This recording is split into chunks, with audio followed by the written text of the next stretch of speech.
नमस्कार, मैं रचना शर्मा चढ़ती कला टाइम टीवी देख रहे हैं सभी दर्शकों का स्वागत करती हूं। आप देख रहे हैं हरियाणा के समाचार। समाचारों की शुरुआत से पहले एक नजर आज की मुख्य सुर्खियों पर।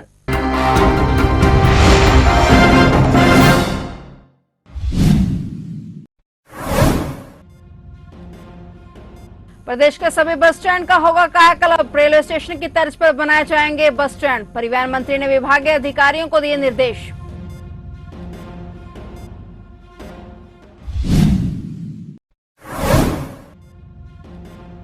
नहरी पानी की जगह होगा उपचारित अपशिष्ट जल का उपयोग। हरियाणा में जल संरक्षण प्रयासों को मिलेगा और बल। हरियाणा ने तैयार की एकीकृत जल संसाधन कार्य योजना।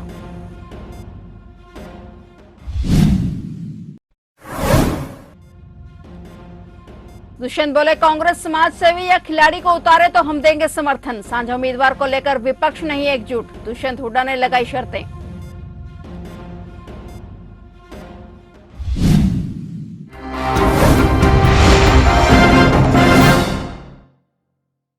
और अब समाचार विस्तार से।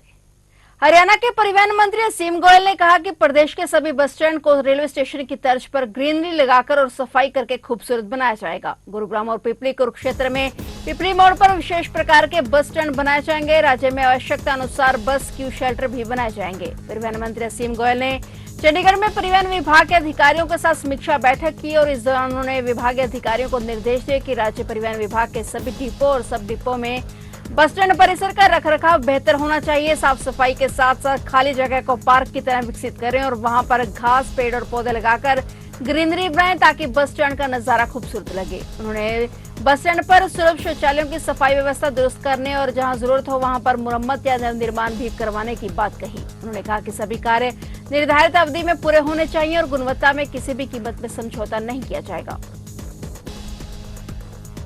हरियाणा के मुख्य सचिव टीवीएस प्रसाद ने कहा कि राज्य सरकार ने सिंचाई, बिजली संयंत्रों और उद्योगों में उपचारित अपशिष्ट जल के पुनः उपयोग के लिए उपचारित अपशिष्ट जल नीति लागू की है। दिसंबर 2024 तक बिजली संयंत्रों में नहरी पानी की जगह उपचारित अपशिष्ट जल का उपयोग किया जाएगा। इससे जल संरक्षण प्रयासों को और बल मिलेगा। मुख्य सचिव टीवीएस प्रसाद ने जल शक्ति अभियान कैच द रेन के संबंध में वीडियो कॉन्फ्रेंसिंग के माध्यम से केंद्रीय कैबिनेट सचिव की अध्यक्षता में हुई बैठक में भाग लिया। उन्होंने कहा कि जन स्वास्थ्य अभियांत्रिकी विभाग उपचारित अपशिष्ट जल के पुनः उपयोग के प्रयासों की अगुवाई कर रहा है, जिसका लक्ष्य इस नीति के तहत वर्ष 2025 तक 50% और 2030 तक 80% पुनः उपयोग का दर हासिल करना है। मुख्य सचिव ने कहा कि केंद्र सरकार ने राज्य में वाटर बॉडी को जियो टैगिंग और प्रबंधन के लिए हरियाणा सरकार की सराहना की है। उन्होंने कहा कि हरियाणा ने देश में अपनी तरह की पहली एकीकृत जल संसाधन कार्य योजना तैयार की है, जो जल अंतर को समझने और जल बचत, हस्तक्षेप और आपूर्ति स्तर की योजना बनाने के लिए ब्लॉक स्तरीय जल योजना का संकलन है।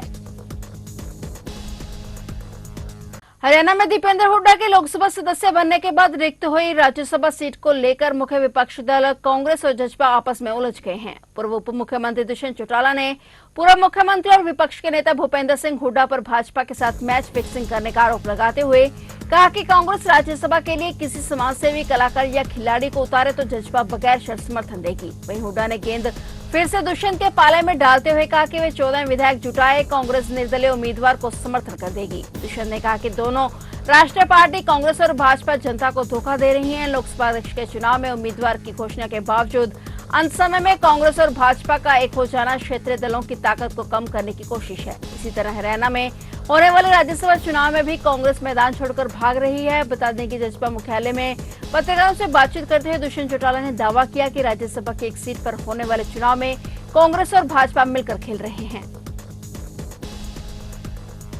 हरियाणा सरकार ने राज्य में चिकित्सा शिक्षा और सेवाओं को मजबूत करने के लिए मुख्यमंत्री नायब सिंह की अध्यक्षता में हुई मंत्रिमंडल की बैठक में सरकारी मेडिकल, डेंटल और नर्सिंग कॉलेजों में संविदा संकाय सदस्यों की नियुक्ति नीति 2023 को मंजूरी दे दी है। इस नीति का उद्देश्य चिकित्सा शिक्षा का विस्तार करना और राज्य में खोले जा रहे नए मेडिकल कॉलेजों में शैक्षिक बुनियादी ढांचे को मजबूत करना है। इस नीति से राष्ट्रीय चिकित्सा आयोग, भारतीय दंत चिकित्सा परिषद और भारतीय नर्सिंग परिषद जैसे केंद्रीय नियामक प्राधिकरणों द्वारा निर्धारित स्टाफिंग मानदंडों के अनुपालन को सुनिश्चित करते हुए इन संस्थानों में योग्य संकाय सदस्यों की तत्काल कमी को दूर करने में मदद मिलेगी। संविदा के आधार पर कुशल पेशेवरों की भर्ती। इस पहल का उद्देश्य हरियाणा की तत्काल और दीर्घकालिक दोनों तरह की स्वास्थ्य सेवा आवश्यकताओं को पूरा करना है। इसके अलावा मुख्यमंत्री ने किसान हित में बड़ा फैसला लेते हुए किसानों के लिए कृषि नलकूपों का लोड स्वेच्छा से बढ़ाने का निर्णय लिया है। मुख्यमंत्री नायब सिंह की अध्यक्षता में हुई मंत्रिमंडल की बैठक में और भी कई अहम नीतियों पर मोहर लगाई गई। और हमारे जो मेडिकल कॉलेज हैं उसमें डेंटल और नर्सिंग कॉलेजों में जो बन करके तैयार हुए हैं, क्योंकि अभी हमने ये निर्णय इसके तहत लिया है, इस नीति को मंजूरी दी है कि वो कॉन्ट्रैक्चुअल बेस के ऊपर उसमें जो खाली पद हैं उनको जब तक वो स्थायी पद वहाँ पर नहीं आते तब तक कॉन्ट्रैक्चुअल से उन पदों को शीघ्र ही वो भरे जाएंगे। उसकी भी आज हमने स्वीकृति प्रदान की है। हमारे जो पुलिसकर्मी हैं जो दिन रात किसी भी समस्या को लेकर के या कोई क्राइम हो जाता है उनको बाहर रहना पड़ता है, वो उनकी इन्वेस्टिगेशन के लिए जाना पड़ता है, मुस्तैदी से वो ड्यूटी करते हैं। उनका जो हरियाणा सिविल सेवा यात्रा भत्ता संशोधन नियम 2016 में भी ये हमने इस संशोधन को मंजूरी दी है कि अब वो 10 दिन की बजाय उनके दैनिक भत्ते की सीमा 10 दिन से बढ़ा करके उसको 20 दिन कर दिया गया है। पंजाब एवं हरियाणा हाईकोर्ट ने एक याचिका पर सुनवाई करते हुए कहा कि पद की अनुपलब्धता उस अवैध को नियुक्ति से इनकार करने का आधार नहीं हो सकती है जिसके साथ राज्य की मनमानी कार्रवाई के कारण अन्याय हुआ है। पंचकुला स्थित हरियाणा कर्मचारी चयन आयोग की ओर से 2019 में जारी एक विज्ञापन के अनुसार विधिवत चयनित होने के बावजूद याचिकाकर्ता को प्रतीक्षा सूची में रखा गया। शिक्षा विभाग ने बिना किसी औचित्य के प्रक्रिया में देरी की है जिससे प्रतीक्षा सूची की वैधता को अवधि समाप्त हो गई और जस्टिस त्रिभुवन दहिया ने प्रदेश सरकार की संस्थाओं के इस रवैये पर नाराजगी जाहिर करते हुए शिक्षा विभाग पर 50,000 रुपए जुर्माना लगा दिया। साथ ही आदेश दिया कि याचिकाकर्ता को तबला वादक के पद पर नियुक्त किया जाए। उत्तर भारत में मानसून ने दस्तक दे दी है। दिल्ली एनसीआर समेत कई राज्यों में बारिश का दौर शुरू हो गया है। उत्तराखंड, हिमाचल प्रदेश, दिल्ली, पंजाब, हरियाणा और उत्तर प्रदेश के अधिकतर जिलों में मानसून पहुंच गया है। मौसम विभाग का कहना है कि जल्द ही अन्य जिलों में भी मानसून पहुंच जाएगा। तेज वर्षा के चलते तापमान में भी गिरावट आई है जिससे लोगों को गर्मी से राहत मिली। दिल्ली एनसीआर में भी जहां लोगों ने बारिश पड़ने के कारण गर्मी से राहत पाई, वहीं भारी बारिश कई जगह भारी तबाही भी लेकर आई। भारी बारिश के बीच दिल्ली हवाई अड्डे के टर्मिनल 1 का क्षेत्र का हिस्सा कारों पर गिर गया जिससे कम से कम 6 लोग घायल हो गए और एक व्यक्ति की मौत हो गई। हवाई अड्डे के अधिकारियों ने कहा कि दुर्घटना के बाद 16 प्रस्थान उड़ानें और 12 आगमन उड़ानें रद्द कर दी गई। इस घटना में कैब समेत कई वाहन क्षतिग्रस्त हो गए, जिसकी सूचना सुबह करीब 5:30 बजे दिल्ली अग्निशमन सेवा को दी गई। अधिकारियों ने कहा कि छत की चादर और स्पोर्ट बीम ढह गए जिससे दुनिया के सबसे व्यस्त हवाई अड्डों में से एक इंदिरा गांधी अंतर्राष्ट्रीय हवाई अड्डे पर टर्मिनल के पिकअप और ड्रॉप क्षेत्र में खड़ी कारों को नुकसान पहुंचा। बता दें कि कल से दिल्ली एनसीआर में भारी बारिश पड़ रही है जिससे पानी जमा होने के कारण लोगों को आने जाने में दिक्कतें हो रही हैं और वाहनों का लंबा जाम देखने को मिला। कई कारें जलमग्न हो गई। चरखी दादरी में दिल्ली पुलिस के जवान ने अपनी बहन के ससुराल जाकर ताबड़तोड़ गोलियां बरसा दी। इसमें एक बुजुर्ग व्यक्ति की मौत हो गई जबकि एक महिला समेत 3 लोग घायल हो गए। तीनों को उपचार के लिए रोहतक के एक निजी अस्पताल में रेफर किया गया है। सूचना मिलने पर एसपी, एफएसएल टीम और सीआई टीम मौके पर पहुंची। जानकारी के मुताबिक गांव गोपालवास निवासी साकेत दिल्ली पुलिस में जवान है और गत दिनों उसकी बहन की शादी गसोला निवासी रजत से हुई थी और इस दौरान रजत के परिजनों ने बताया कि वह सरकारी नौकरी में है और झूठ बोलकर उसकी शादी करवा दी। इस बात से साकेत काफी खफा था, जिसके बाद आज साकेत अपनी बहन के ससुराल पहुंचा और वहां उसने गोलियों से ताबड़तोड़ बरसात शुरू कर दी। इससे रजत के दादा, चचेरे भाई शिवम, पिता सुरेंद्र सिंह और दादी शकुंतला को गोलियां लगी। इसके बाद उसने पुलिस को फोन किया और सभी दादरी के एक निजी अस्पताल में लाए गए हैं। यहाँ चिकित्सकों ने उसके दादा को मृत घोषित कर दिया और बाकी तीनों को रोहतक के एक निजी अस्पताल में रेफर कर दिया। सूचना मिलने पर पुलिस टीम मौके पर पहुंची। वही एफएसएल टीम ने घटनास्थल से 20 खोल, 2 कारतूस और मैगजीन आदि बरामद किए हैं। एसपी पूजा विशिष्ट और सीआईए टीम ने भी घटनास्थल का जायजा लिया और जांच शुरू की। कुरुक्षेत्र के गांव खरीडवा में जोहड़ में डूबने से 2 बच्चों की मौत हो गई। दोनों बच्चे दोपहर करीब 12:30 बजे घर से खेलने के लिए निकले थे, लेकिन जब वह दोपहर तक घर वापस नहीं आए तो दोनों के परिवारों को चिंता हो गई, जिसके बाद तलाश शुरू की गई और शाम को दोनों के शव जोहड़ के अंदर से बरामद किए गए। सूचना पाकर पुलिस मौके पर पहुंची और कार्रवाई शुरू की। दोनों के शव मिलने के बाद गाँव में मातम पसर गया है। जानकारी के अनुसार 9 साल का चेतन 4th कक्षा में पढ़ता था, दूसरा मयंक जो 11 साल का था 6ठी कक्षा में पढ़ता था। खेलते खेलते गांव के जोहड़ में चले गए। ज्यादा पानी और डूबने की वजह से उनकी मौके पर ही मौत हो गई। फफूंद क्षेत्र में केशमपुर घाट पड़ता है। उस पे सूचना मिली कि 2 बच्चों की डेड बॉडी मिली है। लगभग उनकी उम्र 5-6 साल है। इसमें मौके पे सभी राजपत्रित अधिकारी, क्योंकि ये कोतवाली औरैया और फफूंद का बॉर्डर पड़ता है, दोनों सीओ साहब और एसएचओ मौके पर आए हैं। जगाधरी क्षेत्र के देवदर के पास तेज रफ्तार रेत से भरे ओवरलोड डंपर ने दंपति को बुरी तरह से कुचल दिया। दंपति की मौके पर ही मौत हो गई। ग्रामीणों ने शव सड़क पर रखकर जाम लगाकर कार्रवाई की मांग की। सूचना पाकर मौके पर एसडीएम छछरौली ने ग्रामीणों से बातचीत कर उचित कार्रवाई का आश्वासन दिया है। परिजनों ने ट्रक चालक के खिलाफ एसडीएम को शिकायत दी। एसडीएम ने उचित कार्रवाई का आश्वासन दिया। एसडीएम के आश्वासन पर ग्रामीण शांत हुए। हॉस्पिटल से दवाई लेके आ रहे थे तो इधर से ओवरटेक करके डंपर वाले ने काफ़ी दूर तक रगड़ता चले गया। रोकने की कोशिश करी, लेकिन जब वो ख़त्म हो गए तब उसने रोक के वो यहाँ से फरार हो गए। तो आप देख लो कितनी अवैध माइनिंग यहाँ चल रही है। डंपर देखो कितने ओवरलोड भरे हुए हैं। कहाँ से माइनिंग होती है?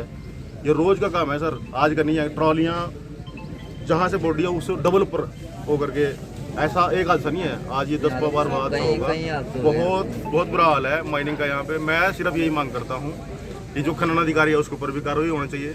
जो भी इसमें अफसर संलिप्त हैं उनके खिलाफ सख्त से सख्त कार्रवाई हो। हमारी सिर्फ यही मांग है। और इनके खिलाफ मुकदमा दर्ज हो। और जिस क्रेशर से भर के आई, जब उस पर कोई वो ही नहीं है, प्रूफ ही नहीं है, तो माल कहाँ से भर रहा है वो? अवैध माइनिंग है सर। यहाँ रोज एक्सीडेंट होते हैं, रोज मरते हैं। छोटे छोटे बच्चे हैं, बताओ इनका क्या होगा? कौन है इनका अगले पिछला कौन होगा इनका? 2 बच्चे हैं सर। ये छोटा लड़का है, ये इससे बड़ा है। ये कहाँ जाएंगे? घर से बेघर कर दिए। मुख्यमंत्री जी यही मांग है कि अवैध माइनिंग रुके और यहाँ पे जो ओवरलोड है वो बिल्कुल सीज हो। क्रेशर वाले के खिलाफ भी और गाड़ी वाले के खिलाफ भी। अज्ञात आरोपियों द्वारा बालाजी कॉलोनी में एक डेयरी संचालक पर हमला करके चोटें मारने के मामले में त्वरित कार्रवाई दौरान सीआईए 1 पुलिस द्वारा 5 आरोपियों को काबू कर लिया गया है। डीएसपी ललित कुमार ने प्रेस वार्ता के दौरान जानकारी देते हुए बताया कि गांव सेगाहाल बालाजी कॉलोनी कैथल निवासी प्रवीण की शिकायत अनुसार वह बालाजी कॉलोनी में दूध की डायरी करता है, जिस पर कुछ बदमाशों ने गंडासियों से ताबड़तोड़ जानलेवा हमला कर दिया। उसकी पत्नी सोनिया उसे बचाने के लिए आई तो उस पर भी हमला किया गया। फिर हीट और सीमेंट के ब्लॉक को उठाकर भी मारे गए। नीचे छत होने के कारण उसने अंदर आकर अपना बचाव करने की कोशिश की, तब उन्होंने गंडासियों से वार किए। सभी आरोपी जान से मारने की धमकी देते हुए मौके से फरार हो गए, जिस बारे में थाना सिविल लाइन में मामला दर्ज किया गया था। डीएसपी ने बताया कि मामले की गंभीरता को देखते हुए एसपी उपासना द्वारा सीआईए 1 पुलिस को जल्द से जल्द आरोपियों को काबू करने के आदेश दिए गए थे। प्रारंभिक जांच अनुसार सामने आया कि आरोपी सुशील की प्रवीण के साथ रंजिश है और सभी आरोपी न्यायालय में पेश किए गए। सभी 5 आरोपी 2 दिन के पुलिस रिमांड पर लिए गए हैं। 24 तारीख को सुबह 5:15 बजे के आसपास बालाजी कॉलोनी में डेयरी संचालक पर हमला हुआ था और डेयरी संचालक परवीन है। तो गंडासियों से चोट वगैरह मारी गई थी और अज्ञात के खिलाफ अभियोग अंकित किया गया था। तो सेंसिटिव विषय था और जिसकी सोशल मीडिया पे भी इसके बारे में बड़ा तेज़ी से चल रहा था। तो हमारी सीआईए 1 की टीम ने इस पर से पर्दा उठाते हुए 5 आरोपियों को इसमें गिरफ्तार किया गया और आज इनको कोर्ट में पेश किया जाएगा और पेश करने उपरांत रिमांड पर जब हम इसको हासिल करेंगे तो सारी डीप बातें जो भी कारण रहे हैं उनके बारे में पता लगाएंगे।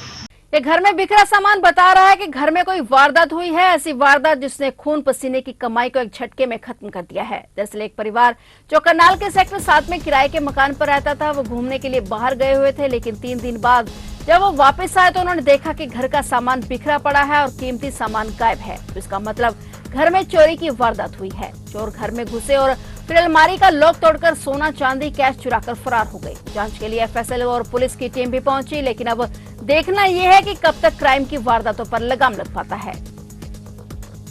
हम आज सुबह ही आए थे यहाँ पे अपने घर पे गुरु महाराज जी के दर्शन करने गए हुए थे प्रयागधाम। तो आज सुबह आके देखा तो सारे यहाँ घर में सारी तहस नहस हुई थी। चोरी हो रखी है हमारे घर में।